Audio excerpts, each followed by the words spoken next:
అయిపోయింది అయిపోయింది, అంతా పులిహోర అయిపోయింది కదా.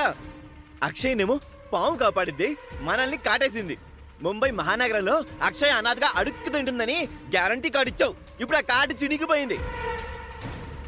మనం యుద్ధాలైతే చేస్తున్నాం గాని రాజ్యాలనైతే గెలుచుకోవడం లేదు. మన ప్లాన్స్ మొత్తం నాశనం అయిపోయి అక్షయ్ తిరిగి వచ్చేసింది. పర్మనెంట్ గా ఇక్కడ సెటిల్ అయిపోయింది. ఇప్పుడు మనం అక్షయ్ జుట్టులో ఉన్న వెంట్రుకను కాదు కదా, తను వేసుకున్న గౌనుకున్న దారాన్ని కూడా పీకలేం. మనకి మామూలు దెబ్బ తగలేదు. ఇంతలా రివర్స్ అయిపోతుందని నేను అస్సలు అనుకోలేదు కృష్ణ. మన టైం ఎంత బ్యాడ్గా నడుస్తుంది అంటే, నిధుల కోసం భూమిని తవ్వితే వానపాములు దొరికినట్టు అంత వర్స్ట్గా నడుస్తుంది. ఇంతకు ముందు అది బయటమ్మాయిలా ఉండేది. ఇప్పుడు అవని శ్రీకర్ల గారాల కూతురిగా వేదవతి జాతకం కలిగిన మహా మనవరాలిగా ఎంట్రీ ఇచ్చింది. తేడా వచ్చేసింది, చాలా తేడా వచ్చేసింది. అవును బంగారం, కంటెంట్ సినిమాలకి కమర్షియల్ సినిమాలకి ఉన్నంత తేడా వచ్చేసింది. కోడలు మనవన్ని కంటాను అంటే వద్దనే అత్త ఉంటుందా అన్నట్టు జాతకం తెలిసిన మనవరాల్ని ఇచ్చేసరికి మా అమ్మ మురిసి ముద్దయిపోయింది. ఇదిగా ఇక వాళ్ళకే కిరీటాలు, వాళ్ళకే సింహాసనాలు, వాళ్ళకే రాజ్యాలు, పేరు ప్రఖ్యాతులు. మనం జస్ట్ ప్రేక్షకులు మాత్రమే. ఎన్ని నిచ్చెనలు వేసినా ఆకాశాన్ని అందుకోలేమన్నది ఎంత నిజమో, ఇప్పుడు మనం ఎన్ని ప్రయత్నాలు చేసినా ముక్కు పొడకను అందుకోలేం. అస్సలే మంట మీదున్నాను. నువ్వింకా ఆచ్యం పొయ్యకు, మెంటలెక్కిపోతుంది నాకు. చిన్న బంగారం, అయిపోయింది బంగారం, అంతా అయిపోయింది. గంప కింద దాచిన నాటుకోడి ఆదివారం పూట ఎగిరిపోయినట్టు, చేతికొచ్చిన పంట తుఫాన్కి కొట్టుకుపోయినట్టు మన పరిస్థితి ఇలా అయిపోయిందేంటి కృష్ణ? గ్రహాలు అడ్డం తిరిగేసాయి బంగారం, మనమేం చేయగలం? నాకంటే అక్షయ్కి ఎక్కువ రెస్పెక్ట్ వస్తుందిగా. అంతే కదా. నాకంటే ఎక్కువగా అక్షయ్ని ముద్దుగా చూస్తారుగా. అంతే కదా. నాకంటే అన్ని విషయాల్లోనూ అక్షయ్దే పైచేయి అయిపోతుందిగా. అంతేగా అంతేగా. అలా జరగడానికి వీల్లేదు కృష్ణ, నేను ఊరుకోను. అది కాదు చిన్న బంగారం, చిన్న బంగారం, చిన్న బంగారం, చిన్న బంగారం, చెప్పేది ఒకసారి విను. చిన్న బంగారం, ఒక్క నిమిషం ఆగు ఆగు ఆగు. Cool cool cool. నువ్వు ఏదైతే అనుకుంటున్నావో మేము కూడా అదే గోలలో ఉన్నాం. అన్నీ తను అనుకున్నట్టు జరిగాయి కాబట్టి అవని జీవితం సాఫీగా సాగిపోతుందని అనుకుంటున్నట్టుంది. అవని పరిస్థితి ఎప్పుడూ పెనం మీద నుంచి పొయ్యిలో పడడమే గాని దానికి విశ్రాంతులు, సంతోషాలు ఉండవు. అవని ప్రయాణం ఎప్పుడూ హైవే మీద సాగదు, గతుకుల రోడ్డే గతి. అవని ఒక సమస్య నుంచి బయటపడగానే మరో సమస్యలో చిక్కుకుంటుంది.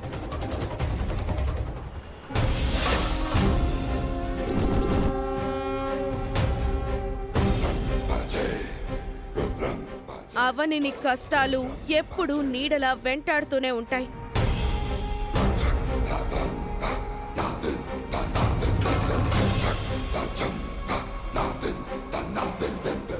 అవని పతనానికి పునాది, అవని అంతానికి విత్తనం ఎక్కడో పడే ఉంటుంది.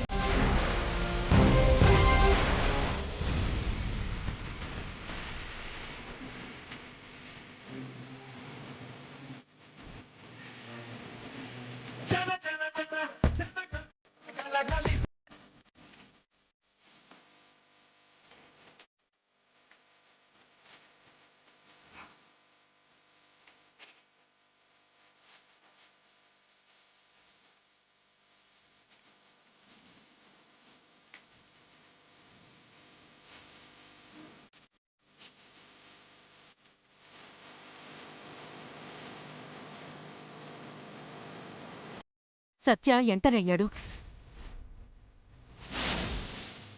ఎదుటివాడు ఎంత పెద్దవాడైనా కామైపోవాల్సిందే. ఈ కేసును సత్యనే ఖచ్చితంగా గెలుస్తాడు. మ్మ్. 「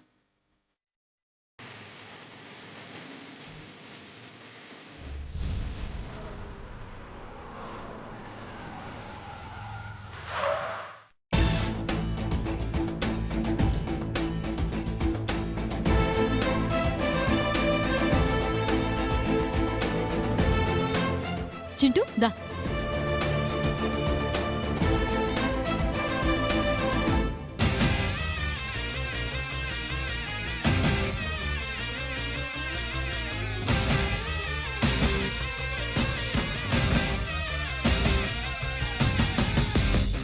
చింటూ కాదత్తా, చికాగో చింటూ. అందరి ముందు అలాగే ఇంట్రడ్యూస్ చెయ్యి. ఒక బ్రాండ్లా ఉంటుంది. చాలా కాలం తర్వాత యుఎస్ నుంచి వచ్చాను కాబట్టి నాకు వాల్యూ ఉంటుంది. సరేరా, పద వెళ్దాం. లగేజ్ ఇటు. మేడం, డబ్బులు అమౌంట్ ఆన్లైన్లో అయిపోయింది కదా, ఇంకేంటి? ఎయిర్పోర్ట్ నుంచి వస్తున్నాం. యాప్లో బుకింగ్ వలన పెద్దగా గిట్టుబాటు కావడం లేదు. కాస్త చూడండి మేడం. ₹1 కూడా ఎక్స్ట్రా ఇచ్చేదే లేదు. పద మనం వెళ్దాం. 1 సెకండ్ అత్తా.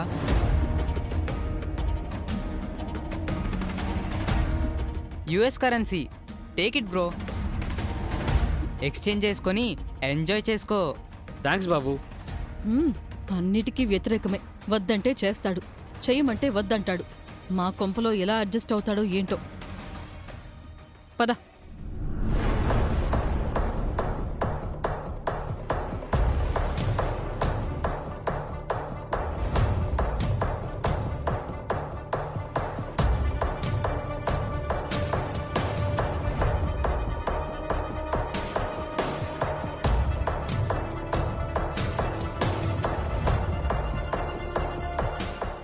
అత్తయ్య, మావయ్య, ఏమండి?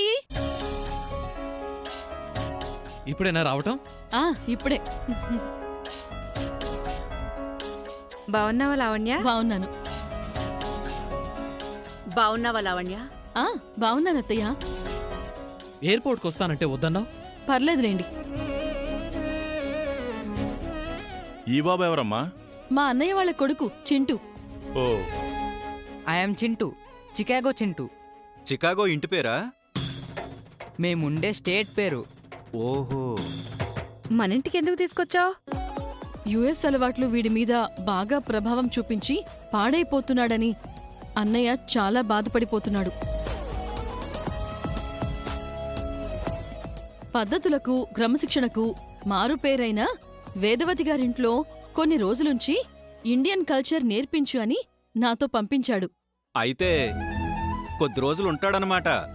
అవును, ఒక 6 months దాకా ఉంటాడు. ఆ తర్వాత అన్నయ్య వదనలు వచ్చి తీసుకుని వెళ్ళిపోతారు. ఈ మధ్య ఇండియా అబ్బాయిలు కూడా అమెరికా అబ్బాయిల కంటే దారుణంగా తయారైపోతున్నారు. చింటూను అందరికి పరిచయం చేయాలవన్యా. ఆ, ఆ, వీడు రివర్స్ గేరు కాబట్టి రివర్స్గానే వెళ్ళాలి. పరిచయం చేపెద్దమ్మా. చింటూ, వీళ్ళు మనకేం కారు, అందుకే పరిచయం చేయాల్సిన అవసరం లేదు.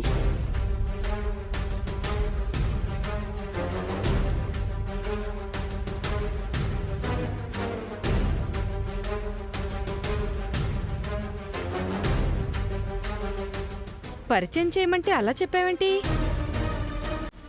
అత్త, నేను కనిపెట్టేశా. వీళ్ళంతా మన ఫ్యామిలీ మెంబర్స్, మన రిలేటివ్స్. Grandma, grandpa. కృష్ణమామ, నిహారిక అత్త. శ్రీకర్ మామ, అవనే అత్త. పెద్దిరాజు, వసంత.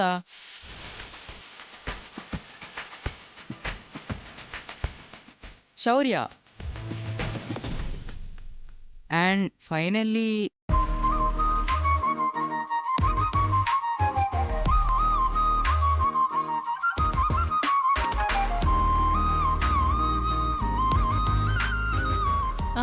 అక్షయ.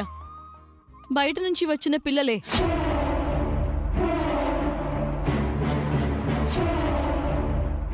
చింటూ, పెద్దలకి నువ్వు నమస్కారం పెట్టాల్సిన అవసరమేం లేదు.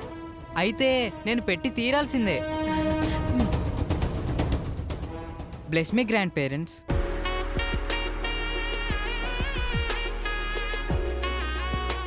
నువ్విక్కడి నుంచి తిరిగి వెళ్లే సమయానికల్లా భారతదేశ సంస్కృతిని బాగా నేర్చుకుని వెళ్ళాలి.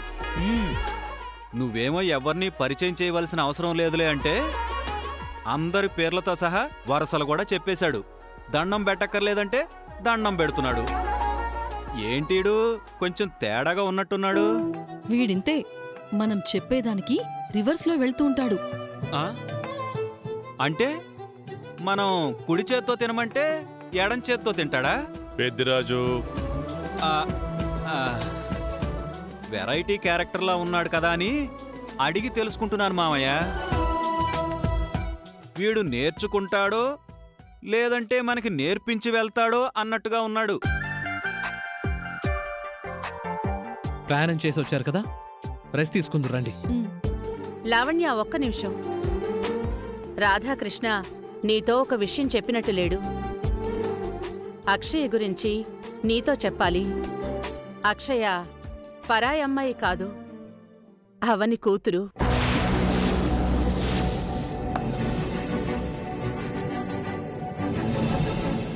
వాట్? అవునమ్మా, ఈ మధ్య జరిగిన కొన్ని సంఘటనల గురించి చెప్తాను విను. రాధా, తాగరా. అమ్మా! ప్రస్తుతం మీ అబ్బాయి కండిషన్ సీరియస్ గా ఉంది. అవని వాళ్ళ కూతుర్ని తీసుకొచ్చే వరకు ఇక నీ మొహం మాకు చూపించకు. పో. అక్షయ ఈ ఇంటి వారసురాలే. అమ్మవారి అంశతో నీ జాతకంతో పుట్టిన నీ మనవరాలు అక్షయే.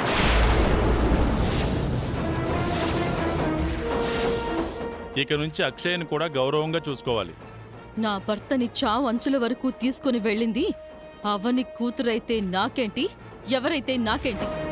నేను వదిలిపెడతానా? చూడక్క, ఆ రోజు ఎందుకలా జరిగిందో ఇంకా తెలియాల్సింది. నిజ నిర్ధారణ ఇంకా జరగలేదు. నా కూతురు మీద పడిన నిందను తుడిచే ప్రయత్నం, నా కూతురి తప్పు లేదని నిరూపించే ప్రయత్నం చేస్తాను. దయచేసి నా కూతురిని అపార్థం చేసుకోవద్దు. నా మీద ఖచ్చితంగా హత్యా ప్రయత్నం జరిగింది, అందులో అనుమానమే లేదు. అది నిరూపించిన తర్వాత మాట్లాడన్నయ్య. అంతవరకు చిన్నపిల్ల మీద నిందలు వేయకండి. నీ కూతురు తప్పుందని తెలిస్తే ఏం చేస్తావురా? నిరూపించాక శిక్ష వేయండి. ఆ శిక్ష అక్షయ్కు మాత్రమే కాదు, నాకు అవనికి కూడా వేయండి. అందరం అనుభవిస్తాం. అయితే అందుకు సిద్ధంగా ఉండండి. ఆ రోజు ఏం జరిగిందో నేను కనిపెడతాను. నేను కూడా ఆ పనిలోనే ఉంటాను. వాళ్ళ పని పడతాను. శౌర్య, తొందరగా వెళ్ళి కలిపేసరా. ఆ పాపం చేసింది నిహారిక. శౌర్యతో చేయించిందని తెలిసిందంటే ఈసారి పర్మనెంట్గా బయటికి పోతాం. జరిగిపోయిన దాని గురించి ఎందుకు తవ్వుకుంటారు? వదిలేయండి.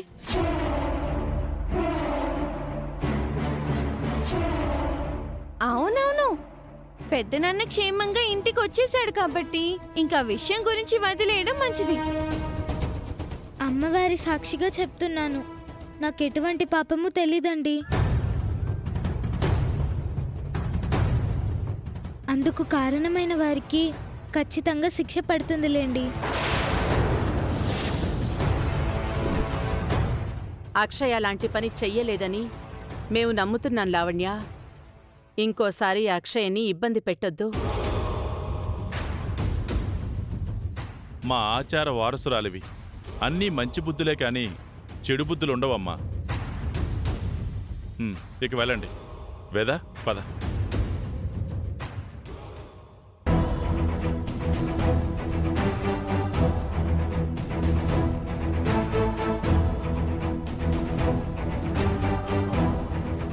విన్నారుగా, ఇంతకు ముందులా కాకుండా అందరూ మారితే బావుంటుంది. ఇదిగో చికాగో సుబ్బారావు. సుబ్బారావు కాదు, చింటూ. ఆ, అదేలే. నువ్వు గాని వీళ్లతో కూడావంటే ఇండియా నుంచి తొందరగా పారిపోతావు. రావే. చూసావాక్క, ఇంటి పరిస్థితులు ఎలా మారిపోయాయో. అక్షయ్ను నెత్తున పెట్టుకున్నారు. దాంతో అవని శ్రీకర్ల నెత్తికి గర్వం బాగా ఎక్కేసింది. అందుకే మనం మళ్ళీ ఒక కూటమిలా ఏర్పడి వాళ్ళ తాట తీయాలి. ఇంతకు ముందులా అవని పిన్నిని ఆ అక్షయ్ను బయటికి పంపించే ప్రయత్నాలు చేయాలి. ఏ అవకాశం దొరికినా వదలకూడదు.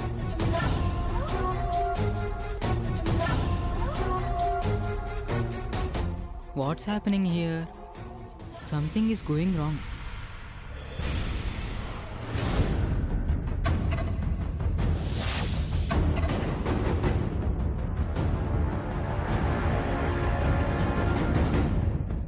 Proceed mister PP. Thank you my lord. Your honour, ఆడవారి మీద అఘాయిత్యాలు జరుగుతున్నందుకు బాధపడాలో, ఆడవారు కూడా అఘాయిత్యాలకు పాల్పడుతున్నందుకు బాధపడాలో అర్థం కాని పరిస్థితి ఉంది ప్రస్తుత సమాజంలో. అందుకు కారణం ఇలాంటి కొందరు ఆడవాళ్ళు. నా క్లయింట్స్ కోడల్ని కూతురులా చూసుకున్నారు. కోడలు మాత్రం అత్తమామల్ని రోజు హింసిస్తూ వస్తుంది. అందుకే వీరు కోర్టుని ఆశ్రయించవలసి వచ్చింది. అది కోడలు కాదు జడ్జి గారు, కొడవలి. ఏదో రోజున మా మీదకి చంపడానికి వస్తుంది. అందులో అనుమానమే లేదు. ఈ అమ్మాయి మా ఇంట్లో ఉంటే మాకు చావే శరణ్యం. మేము ఆత్మహత్యలు చేసుకోక తప్పదు. విన్నారు కదా యువర్ ఆనర్, నా క్లయింట్స్ మనోవేదన, భయభ్రాంతులకు గురవుతున్నారు. వాళ్ళు నన్ను ఏనాడు కూతుర్లా చూడలేదు జడ్జి గారు. ఒక పని మనిషిలా చూశారు, ఒక బానిసలా తొక్కేశారు. నేను మాత్రం వాళ్లను కన్న తల్లిదండ్రుల్లా చూసుకున్నాను. అబద్ధం, అంతా అబద్ధం. 496A అన్న సెక్షన్ ఆడవారి పాలిట వరంగా ఉంటే దానిని కొందరు మిస్యూజ్ చేసుకుంటున్నారు యువర్ ఆనర్. కావున మీరు క్షుణ్ణంగా పరిశీలించి నా క్లయింట్స్కి న్యాయం చేస్తారని కోరుచున్నాను. Thank you your honour. Mister Satya, మీరు చెప్పదలుచుకున్నది ఏమైనా ఉందా? Yes your honour. Proceed. Thank you milord. నేను అత్తామామల్ని విచారించదలుచుకోలేదు. వీరి కొడుకుని విచారించడానికి అనుమతి కోరుచున్నాను. Permission granted. అతన్ని ప్రవేశపెట్టండి. వివేక్, వివేక్, వివేక్.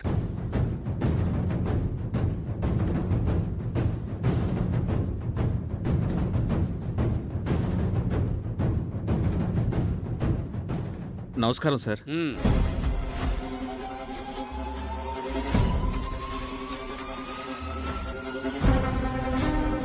ప్రతి ఇంట్లో అత్త అమ్మగా మారితే కోడలు కూతురుగా మారుతుంది. ఏమంటారు మిస్టర్ వివేక్? Yes sir. భార్య అంటే భర్తకు సేవలు చేయడం మాత్రమే కాదు, అత్తామామలకు కూడా సేవలు చేయాలి. I agree with that. అలా అని పని మనిషిగా మార్చడం న్యాయమా? లేదండి, తనే మా వాళ్ళ మీదకి తిరగబడుతూ ఉంటుంది. చెప్పిన మాట అస్సలు వినదు. మొండి పంతాలకి వెళ్తూ ఉంటుంది. నిజమా? Okay okay. వివేక్, మీకు దేవుడంటే నమ్మకం ఉందా? ఉంది సార్. కర్మ సిద్ధాంతం మీద నమ్మకం ఉందా? ఉంది సార్. ఈ జన్మ పాపానికి శిక్ష ఈ జన్మలోనే ఉంటుంది అనే దాని మీద నమ్మకం ఉందా? ఉంది సార్. గుడ్.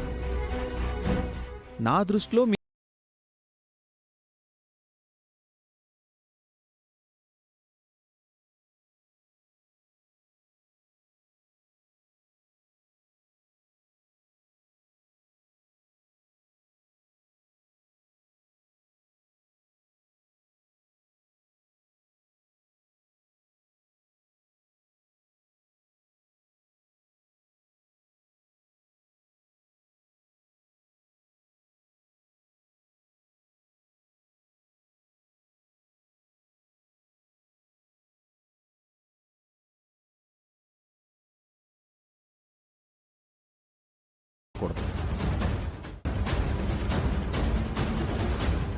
నీ భార్య నిన్ను వేరు కాపురం పెట్టమని గాని నీ తల్లిదండ్రుల్ని చూడొద్దని గాని ఏనాడైనా చెప్పిందా? అలా చెప్పుంటే చెప్పండి, నేనే ఆవిడికి శిక్ష పడేలా చేస్తాను. కానీ మీరు అబద్ధం చెప్పారంటే మాత్రం ఆ దేవుడు మీకు పెద్ద పనిష్మెంటే వేస్తాడు.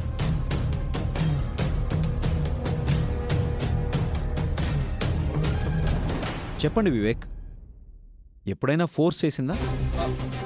లేదు సార్. కార్యేషు దాసి కరణేషు మంత్రి భోజ్యేషు మాత అని ఎత్ర నార్యస్తు పూజితే రమతే తత్ర దేవత అని ఆడవారి గురించి రాశారు.